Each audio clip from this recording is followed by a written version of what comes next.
నమస్తే, welcome to editor analysis. కొంతమంది 2019 నుంచి 24 వరకు మాజీ మంత్రులు ఉన్నాయండి, కొంతమంది ఎమ్మెల్యేలు ఉన్నాయండి, ఇష్టం వచ్చినట్లుగా చెలరేగిపోయారు. ఎట్టి పరిస్థితుల్లోనూ ఇంక తెలుగుదేశం పార్టీ ఉండదు, అసలు జనసేన అన్నది కనుమరుగైపోతుంది, ఇంకా పార్టీలే ఉండవు, మొత్తం తుడిచిపెట్టుకుపోతాయని. ఎప్పుడు కూడా ఏ రాష్ట్రంలో కూడా ఏ పార్టీలు కూడా తుడిచిపెట్టుకుపోవడం అనేది ఎప్పుడో రేరుగా జరిగే సందర్భం. అంతేగాని సుదీర్ఘమైన రాజకీయాల్లో ఉన్నప్పుడు ఎప్పుడో 83లో మొదలైన తెలుగుదేశం పార్టీ పూర్తిగా కనుమరుగైపోద్ది అనుకోవడం, లేకపోతే కొత్తగా స్థాపించిన 2014లోనే స్థాపించారనుకోండి, కొత్తగా స్థాపించి తను ఓడిపోయినా ఏదో రకమైన పోరాటాలు చేస్తూ జనంలో ఉండి తనదైన ముద్ర వేసుకుని తనదైన మార్కుతో రాజకీయాలు చేస్తున్న పవన్ కళ్యాణ్ లాంటి పార్టీలు తీసేస్తారనుకోవడం మాత్రం వాళ్ళు ఏ రకంగా అనుకున్నారో, ఎందుకు అనుకున్నారో చాలా ఓవర్గా థింక్ చేశారు. సో అదంతా ఏమైంది, ఇప్పుడు ఇబ్బందికరంగా మారింది. గెలిస్తే పర్వాలేదండి, ఓడిపోతే రాజకీయ నాయకులకి నరకంగా అనిపిస్తుంటుంది. ఎందుకంటే మన చుట్టూ ఉన్నవాళ్ళు, మన పక్కన ఉన్న వాళ్ళు మనం పట్టించుకోరు. సో అలాంటి పరిస్థితి ఈరోజు ఉంది. ఇంతకీ అనిల్ ఇక అంతేనా? ఎందుకంటే ఏ రకంగా అతను మాట్లాడేవాడో, ఏ రకంగా తన ప్రసంగాలు ఉండేయో, పర్సనల్గా ఎలా అటాక్ చేసేవాడు వేరే చెప్పాల్సిన అవసరం లేదు. చాలా చాలా చాలా చాలా పొంకాలు వస్తుంటాయి. పవన్ కళ్యాణ్ గారిని, చంద్రబాబు నాయుడు గారిని, అలాగే లోకేష్ గారిని వయసుతో సంబంధం లేకుండా ఇష్టం వచ్చినట్టుగా చెలరేగిపోయిన వాళ్ళు. నేను చెప్పున్నా ఎవడైనా కానీ చెప్తున్నా, మేమున్నాం రా, కొట్లాడుకుందాం. ఇంట్లో ఆడవాళ్ళు ఏం చేశారా మీరు? ఈరోజు పరిస్థితి ఏంటి, ఏమవుతుందో తెలియదు. అసలు రాజకీయాల్లో ఉంటారో ఉండరో తెలియదు, సీట్లు వస్తాయో రావో తెలియదు. ఇలాంటి సిచ్యువేషన్లో ఉన్నారు. YCP mouthpiece Anil Kumar Yadav. అనిల్కు ఆప్షన్ లేకుండా చేసిన జగన్ అంటూ ఇప్పుడు ప్రచారం. మరి నిజమో కాదో ఆయనే చెప్పాలి. ఒకప్పుడు నెల్లూరు నా అడ్డా అని విర్రవీగిన అనిల్ అంటూ సోషల్ మీడియాలో ట్రోల్స్. ఇప్పుడు సీన్ రివర్స్ కావడంతో ఫుల్ సైలెంట్ మోడ్కి వెళ్ళిపోయారు. అనిల్ పెద్దగా మాట్లాడట్లేదు, దేని మీద అంత యాక్టివ్గా ఉండటం లేదు, ఉంటే పరిస్థితులు వేరు అని. ఇక నెల్లూరు సిటీకి వచ్చి రాజకీయాలు చేయలేకపోతున్న అనిల్, అప్పుడప్పుడు చుట్టం చూపుగా వచ్చి వెళ్తున్న ఎక్స్ మినిస్టర్. మొన్నటికి మొన్న నెల్లూరు కార్పొరేషన్ మేయర్ స్రవంతి రాజీనామా, మేయర్ ఇష్యూపై ఏమీ పట్టనట్టుగా వ్యవహరించిన అనిల్. జగన్ ఫ్రీ హ్యాండ్ ఇవ్వకుంటే తానేం చేయలేను, దూరం పెట్టడంపై అనుచరులతో అనిల్ ఆవేదన చెందినట్లుగా సమాచారం. వేరే ఆప్షన్ లేకపోవడంతోనే పార్టీలో కొనసాగుతున్నారన్న టాక్. ఇక అనిల్పై వ్యతిరేకత రావడంతో నియోజకవర్గం చేంజ్ చేశారనే ప్రచారం. అనిల్ కుమార్ యాదవ్, నేను ముందుగా చెప్పినట్లుగా ఆయన ప్రసంగం ఇచ్చారు అంటే మామూలు కాదు. చాలా అదృష్టంగా ఎమ్మెల్యే గెలిచారు, మంత్రి అయ్యారు, కానీ నన్ను నిలబెట్టుకోలేకపోయారు. ఎందుకంటే ఒక్కొక్క నోటి దురద. చాలామంది గతంలో సరే వేరే అంశాలు ఏమైనా ఉంటే ఉండొచ్చు, కానీ జగన్మోహన్ రెడ్డి గారి మీద ఎంత వ్యతిరేకత ఉన్నదో ఇవన్నీ పక్కన పెడితే ముందు మాత్రం ఎవరైతే నోటి దురదతో మాట్లాడారో, చెలరేగిపోయి మాట్లాడారో, ఇష్టం వచ్చినట్లు మాట్లాడిపోయారో, అసలు పేట్రేగిపోయిన వాళ్ళు ఎవరైతే ఉన్నారో వాళ్ళందరూ అట్టర్ ఫెయిల్యూర్ అయ్యారు. అంటే ప్రజలు క్షుణ్ణంగా ప్రతిదాన్ని పరిశీలిస్తారు అన్న దానికి ప్రత్యక్ష నిదర్శనం గతం జరిగిన ఎన్నికల్లో. ఎవరైనా ఒకరైనా గెలిచారా? ఒకరి పేరు చెప్పండి. ఇష్టం వచ్చినట్టు తెలరేగిపోయి బూతులు తిట్టిన వాళ్ళు, బరి తెగించిన వాళ్ళు, ఇష్టం వచ్చినట్లుగా చెలరేగిపోయిన వాళ్ళు ఒక్కరి పేరు ఉన్నదా? లేదు. ఎన్నికలకు వచ్చేతలకే మళ్ళీ నేను అధికారంలోకి రాను, అసలే నాకు వయసు 75, వచ్చే 5 సంవత్సరాల్లో నా పరిస్థితి ఏంటో నాకు తెలియదు, నేనేమి రాజశేఖర రెడ్డి లాగా పులిబిడ్డను కనలేదు, జగన్మోహన్ లాగా నేను కన్నది ఒక పప్పు, వాడొక తుప్పు, ఈ పార్టీని ముందుకు తీసుకెళ్తాడా లేదో తెలియదు, నా పార్టీ పరిస్థితి ఏంది, నా కుటుంబం పరిస్థితి ఏంది అర్థం కాక ఈ రోజు దొంగ హామీలు ఇవ్వడం మొదలు పెట్టాడు. ఎవరు చేసినా అంతే. మనం ఎంత గొప్ప చేసినా ప్రభుత్వం మన కింద ఉన్న వాళ్ళు ఎమ్మెల్యేలు అవనియండి, మంత్రులు అవనియండి, చెలరేగిపోయి ఆ ప్రాంతాల మీద వాళ్ళు హుకుములు జారీ చేసి వాళ్ళ నెత్తిన మీద ఎక్కి కూర్చుని ఇష్టం వచ్చినట్లుగా వాళ్ళ పాలన సాగిస్తే, ఇష్టం వచ్చినట్లుగా చెలరేగిపోతే, కన్ను మిన్ను ఆనకుండా మాట్లాడితే వాళ్ళకి ఎలాంటి శిక్ష పడుతుంది. ఏ పార్టీ అవనియండి, తెలుగుదేశమా, జనసేన, వైసీపీయా, కాంగ్రెసా, బీజేపీయా, ఏ పార్టీ అయినా సరే వాళ్ళకి పుట్టగతులు ఉంటావు. రాజకీయం నడదు. ఎందుకంటే ఒకప్పుడు రాజకీయాలు వేరు, ఇప్పుడు రాజకీయాలు వేరు. ప్రతిదీ చూస్తున్నారు. నువ్వు ఎక్కడ ఏ మూల ఏ చిన్న చెయ్యి నీ కళ్ళ ముందది వితిన్ సెకండ్స్లో ప్రచారం అవుతుంది, వితిన్ సెకండ్స్లో ప్రత్యక్షం అవుతుంది, మేలు కొలుపుతుంది. ఇప్పుడు ఈడెలా మాట్లాడాడు రా, ఇలా చేసాడు రా, అది తెలుసుకోకుండా ఆ వచ్చిన అవకాశాన్ని వినియోగించుకోకుండా ఎందుకు ఈ మాటలు, దానివల్ల ఏమైనా వస్తుందో సునకానందం తప్ప. ఒకళ్ళు మనం తిట్టేవండి, ఒకళ్ళు మనం కొట్టేవండి, ఏమొస్తుంది దానివల్ల? ఏమైనా కలిసి వస్తుందా? కలిసి రావచ్చు కొన్ని రోజులు, ఎండ్ ఆఫ్ ది డే ఏమవుతుంది, ఇదిగో ఇలా అవుతుంది. కొన్ని రోజులు కలిసి వచ్చింది, మంత్రి కాబట్టి ఆహో ఓహో అని అన్నారు, ప్రచారాలు చేశారు. తర్వాత ఏంటి, వదిలి పారదొబ్బారు ఎవరి కాళ్ళు. నీ కర్మ నువ్వు అనుభవించాలి. అది పరిస్థితి ఇప్పుడు. ఇక గత ఎన్నికల్లో నరసరావుపేట నుంచి పోటీ, ఓటమి తర్వాత పెద్దగా కనిపించిన అనిల్ కుమార్ ఇటు నెల్లూరు వైపు రావడం లేదు, అటు నరసరావుపేట వెళ్ళడం లేదు. ఇక పక్క రాష్ట్రాల్లో వ్యాపారాలు చేసుకుంటున్న ఎక్స్ మినిస్టర్ అంటూ ప్రచారం నిజమో కాదు. అప్పుడప్పుడు నెల్లూరు వచ్చి కూటమి నేతలపై విమర్శలు, వైసీపీ నుంచి టీడీపీ వైపు వెళ్ళిన వారిపై మాత్రమే టార్గెట్, మిగతా వారి జోలికి మాత్రం వెళ్ళలేకపోతున్నా అనిల్. ఇప్పుడు ఈ టైంలో అనిల్ కానీ ఏమన్నా మాట్లాడి ఇంతకు ముందులాగా ఎవరు మాట్లాడినా రెడ్ బుక్ 3 పేజీలో ఉన్నాయని ఆయన అంటాడు. ఓ పక్క పవన్ కళ్యాణ్ గారు తోలు తీస్తానంటాడు, తొక్క తీస్తానంటాడు. తమాషాలు చేస్తున్నారా అంటారు.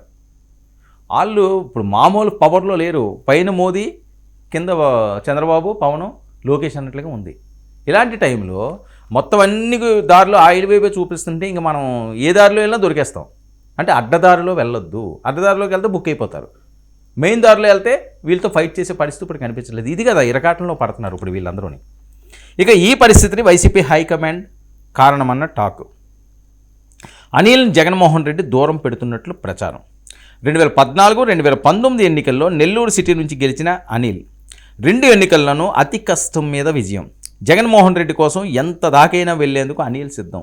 యువకుడు రాజకీయాల్లో కలకాలం ఉండాలి, మంచి రాజకీయం చేయాలి. ఒకసారి ఓడిపోయినా మళ్ళీ మనం చూసాయో ఆ రోజు మనం ఓడించుకున్నాం మన అనిల్ని, ఈసారి మళ్ళీ గెలిపించుకోవాలని పీతారు. పోయిందిరా బాబు, పోతే పోనీ, ఇంక మళ్ళీ ఇంకా అతను రానియకూడదు, చాలా దారుణాలు చేశారు. 2014 లేదండి, వైఎస్ఆర్సీపీ ఓడిపోయినప్పుడు కూటమి ప్రభుత్వం అధికారంలోకి వచ్చినప్పుడు ఆ టైంలో కూడా గెలిచాడు, ప్రజలు ఆచరించారు.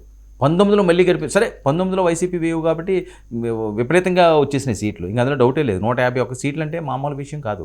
సో దాన్ని ఎందుకు నిలబెట్టుకోలేకపోయారు అంటే వీళ్ళు చేసిన తప్పులు. అంటే ఓవర్ కాన్ఫిడెన్స్. మనిషి జీవితంలో కాన్ఫిడెన్స్ ఖచ్చితంగా ఉండాలి. కాన్ఫిడెన్స్ కానీ, టార్గెట్ కానీ, లేకపోతే మనకు ఒక విజన్ కానీ లేకపోతే ఎక్కడికి కదనం, నూతులో కప్పలాగా అక్కడే ఉంటాం. కానీ మనకు విజన్ ఉన్నా, మనకు ఒక టార్గెట్ ఉన్నా, కాన్ఫిడెన్స్ పెంచుకుంటూ బిల్డ్ చేసుకుంటూ ముందుకు వెళ్ళాలి. ఓవర్ కాన్ఫిడెన్స్తో నాకు నేనే తోపు, నాకు నేనే తురుము, నన్ను ఎవడో పేకలేడు, నన్ను ఎవడో ఏమి చేయలేడు అని ఎవరు రెచ్చిపోయినా ఫలితం ఎక్కువ వెయిట్ చేయదు, ఏదో రోజు ఎండ చూపించేస్తుంది. అలాంటి పరిస్థితే ఈరోజు చాలామందికి వచ్చింది అని. మరి వాళ్ళు మారతారో మారరో వాళ్ళ ఇష్టం. ఇక నరసరావుపేట నుంచి నెల్లూరు వస్తానని చెప్పిన అనిల్ గ్రీన్ సిగ్నల్ ఇవ్వని వైసీపీ అధినేత జగన్మోహన్ రెడ్డి. కొత్తగా ఎమ్మెల్సీ పర్వతనేని చంద్రశేఖర్ రెడ్డికి ప్రోత్సాహం. అనిల్ ఎంట్రీని జగన్ ఇష్టపడటం లేదట, అందుకే అనిల్ సైలెంట్ కావాల్సి వస్తుందట. టీడీపీలో కానీ జనసేనలో కానీ చేరలేరు. ఆ 2 పార్టీలు అనిల్ యాదవ్ను పట్టించుకోరు, అందుకే ఆయనకు వేరే ఆప్షన్ లేదు. వైఎస్ఆర్ కాంగ్రెస్ పార్టీలోనే ఇక ఉండాల్సిందే, సీట్ ఇచ్చినా ఇవ్వకపోయినా వేరే పార్టీ లేదు. సరే జగన్మోహన్ రెడ్డి గారు ఆ గొడుగులో ఉంటే కొంత తడిసినా ఎక్కడో దగ్గర చిన్న అవకాశం వస్తుందేమో, అది పక్కకు వస్తే వేరే వాళ్ళు లేరు. ఎందుకు ఇవ్వరండి వేరే వాళ్ళు? ఒక్కసారి ఆలోచించండి. రాజకీయ నాయకులు కొంతమందికి ఏ పార్టీలో ఉన్నారో ఇంకా అందులోనే ఇంకా క్లోజ్ అయిపోవాలి. వేరే పార్టీ వాళ్ళు చేరనివ్వరు. ఎందుకు చేరనివ్వరు అంటే వాళ్ళ బుద్ధి, వాళ్ళ ఆలోచన, వాళ్ళు మాట్లాడిన తీరు, ఇన్ని బేరీజ్ వేసుకుంటారు. చంద్రబాబు నాయుడు 70 సంవత్సరాల వయసు, నీకు సిగ్గు శరం లేదు, బుద్ధి జ్ఞానం లేదు, నువ్వు ఎత్తింది మనిషి జన్మ కాదు. ఈరోజు కూడా నీ ఊర కుక్కలతో జగన్మోహన్ రెడ్డి గారి మీద, మా మీద ఇంకా ఆరోపణలు, రాజకీయ విమర్శలు, శవాలను పట్టుకుని ఎక్కడో ఒక ముసలావిడ చనిపోయిందని చెప్పి ఒక శవాన్ని పట్టుకుని రాజకీయాలు చేయటం, నీది అసలు మనిషి జన్మేనా? కాటికి కాళ్ళు చాపి రేపో మాపో పోవటానికి సిద్ధంగా ఉన్నటువంటి కొడాలి నాని మళ్ళీ రాగలరా? రోజా మళ్ళీ రాగలరా? అనిల్ యాదవ్ మళ్ళీ రాగలరా? ఇలాంటి చాలామంది పేర్లు చెప్పొచ్చు. ఇంకా పేర్లు చెప్పుకుంటే పెద్ద చేంతాడు అంటుంది. వాళ్ళు రానివ్వడు. మరి మిగతా వాళ్ళు ఎందుకు వెళ్తున్నారు? అదే వైఎస్ఆర్సీపీ నుంచి జనసేనలోకి వెళ్ళిన వాళ్ళు లేరా? అదే వైఎస్ఆర్సీపీ నుంచి తెలుగుదేశం పార్టీలోకి వెళ్ళిన వాళ్ళు లేరా? ఆలోచించుకోవాలి కదా. అరే వాళ్ళకి వచ్చింది కదా అవకాశం, మనకెందుకు రాలేదు కదా, రాలేదని ఆలోచించుకోవాల్సిందంటే మన తప్పులు మనకి ఎప్పుడు కూడా తప్పుల కింద కనిపించవు, ఒప్పుల్లాగే కనిపిస్తుంది. అది మానవ సైజం, మానవ నైజమే అది. మనం చేసిన తప్పులు ఏవి కూడా మనకి కనిపించవు. మనం ఏం చేసినా సూపరే, ఒకరిని తిట్టినా సూపరే, ఒకరిని కొట్టినా సూపరే, ఒకరిని పొడిచినా సూపరే, ఒక తప్పు చేసినా సూపరే, ఒక దొంగతనం చేసినా సూపరే. మనం అద్భుతంగా దొంగతనం చేసామనుకుంటారు దొంగలు. ఏదన్నా రాబరీ చేశారనుకోండి, వాళ్ళ తప్పు అనుకోరు. ఏంటి అసలు, నువ్వు భలే చేసావురా, నువ్వు భలే దూరేవురా, నువ్వు ఎలా వచ్చావురా అని కబుర్లు చెప్పుకుంటూ వెళ్తారు. సరే దొరికిన తర్వాత మిస్ అయిపోయిందిరా, మరి దొరికిసేవరా అనుకుంటారు. అయ్యా నేను తప్పు చేశాను, నేను దొరికాను, నేను దొరుకుతానేమో అని భయం ఉన్నోడు ఎవడన్నా తప్పు చేస్తాడా? భయం ఉండదు. అంటే ఇది పీక్స్కి వెళ్ళిపోద్ది అన్నమాట. మన ఆలోచన సరళి ఏవైతే ఉన్నదో అతను ఓవర్ కాన్ఫిడెన్స్కి వెళ్ళిపోద్ది. మన ఎవడో ఏం చేయలేడు, తప్పు జరిగితే తోలు తీస్తారు అని భయం ఉన్నవాడు తప్పు ఎందుకు చేస్తాడండి? ఒక ఎదవ పని మనం చేస్తే దానికి నాశనం అయిపోద్ది మన కుటుంబం, మన జీవితం అన్నవాడు ఎందుకు చేస్తాడు? చిన్న చిన్న మీద రేపులు చేస్తుంటారు, వాళ్ళకి తెలియక దొరకమని. ఆ రోజు సుఖం, క్షణిక ఆవేశం, క్షణిక సుఖం, ఇవి జీవితాలు నాశనం చేస్తాయి. రాజకీయ నాయకులకు కూడా ఇదే పరిస్థితి. చాలామందికి వాళ్ళ జీవితాలు నాశనం అయిపోవడానికి, రాజకీయ చరిత్ర అంతా కూడా పూర్తిగా మార్చిపోవడానికి కారణాలు అవే. ఇక నెల్లూరులో వైసీపీ ఈ పరిస్థితికి రావడానికి అనిల్ కారణమన్న వాదన. జగన్ కూడా దీన్ని గ్రహించినట్లు తెలుస్తుంది.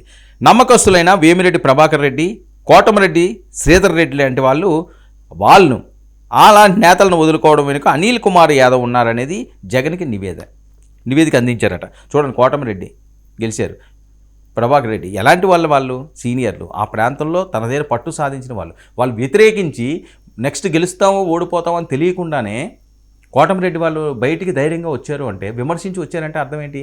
అనిల్ బాధ భరించలేకండి. వీళ్ళందరూ ఈ రకంగా పోవడానికి, నెల్లూరులో పార్టీ ఈ రకంగా తయారవడానికి కారణం అనిల్ యాదవ్ అని చెప్పి ఒక నివేదిక ఇచ్చారట. ఆ నివేదిక మీద ఈయన యాక్షన్ తీసుకున్నారని జరుగుతున్న ప్రచారం. ఇక పలువురు నేతలు వెళ్లడంతో అనిల్ పాత్ర ఉందని సమాచారం. ఇక అనిల్ విషయంలో పునరాలోచనలో జగన్ పడ్డారని టాక్. నెల్లూరు జిల్లాకు అందుకే దూరంగా ఉంచుతున్నట్లు తెలుస్తుంది. మరి అందులో ఎంత వాస్తవం ఉందో లేదో వాళ్ళే చెప్పాలి. కానీ ఇప్పుడు యాక్టివ్గా ఉన్న వాళ్ళందరూ కూడా ఒకసారిగా సైలెంట్ అయిపోయారు అనుకోండి, పరిస్థితి ఏంటి? ఏదో జరుగుంటుంది. అక్కడ ఉన్న వాళ్ళందరూ బయటికి ఎందుకు వెళ్ళిపోయారు? నెల్లూరులో ఏం జరిగింది? మరి ఈయనే కదా మంత్రి, ఏదో చలాయించుంటాడు. ఇప్పుడు వయసు కన్నా గౌరవం ఇవ్వాలి. నేను చాలాసార్లు అంటుంటాను, సరే మనకి ఏమన్నా విభేదాలు ఇంకోటి ఉన్నా సరే వయసు కన్నా సరే మనకు గౌరవం ఇవ్వాలి. అరే మన తండ్రి లాంటి వాళ్ళు, లేకపోతే మన అన్న లాంటి వాళ్ళు, సరే అది ఎవడైనా పర్లేదు, వాడికి ఏ వయసు అయినా పర్లేదు, ఏ పోస్టులో ఉన్నా పర్లేదు, నేను అమనాభూతులు తిడతాను, నా ఇష్టం వచ్చినట్టు నేను తిడతాను, నా ఇష్టం వచ్చినట్టు నేను చెలరేగిపోతానంటే ప్రజలు చూస్తూ ఊరుకుంటారా? మన ఇంట్లో జరిగే తంతు కాదు కదా ఇది, బహిరంగంగా జరిగే తంతే. ఇంట్లో జరిగిందనుకోండి, మనం ఏం చేసినా కొట్టుకున్నా తిట్టుకున్నా మన వరకే ఉంటుంది, మన 4 గోట్ల మధ్య అది సైలెంట్ మోడ్కి వెళ్ళిపోద్ది. కానీ బయటకు వచ్చి వీరంగం చేసుకున్నారనుకోండి, బయటకు వచ్చి 4 జుత్తులు పట్టి కొట్టుకున్నారనుకోండి, మీడియా అంతా దాన్ని కవర్ చేస్తుంది, సోషల్ మీడియా అంతా కూడా షేర్ చేస్తుంది. అలాంటి పరిస్థితి ఈరోజు నెల్లూరులో బహిరంగంగానే రోడ్డెక్కారు. ఇంట్లో జరిగిన అంశం కాదు ఇది. రాజకీయాల్లో అసలు ఇంట్లో జరిగినవి బయట జరిగినవి ఏదన్నా సరే చిన్నది కానీ పొగ వచ్చిందనుకోండి, దాన్ని మొత్తం కార్చిచ్చులా కాల్చేస్తారు. అదే జరిగింది ఈరోజు, ఆ పరిస్థితి జరిగింది ఈరోజు. సో అనిల్ దెబ్బకి నెల్లూరు మొత్తం కూడా వైఎస్ఆర్సీపీ మూల్యం చెల్లించుకున్నది. మళ్ళీ అది రిపీట్ కాకుండా ఉండాలి అంటే అనిల్ ఇక నీకు అంతే అని అంటున్నారట. చూడాలి మరి ఏం జరుగుతుందో.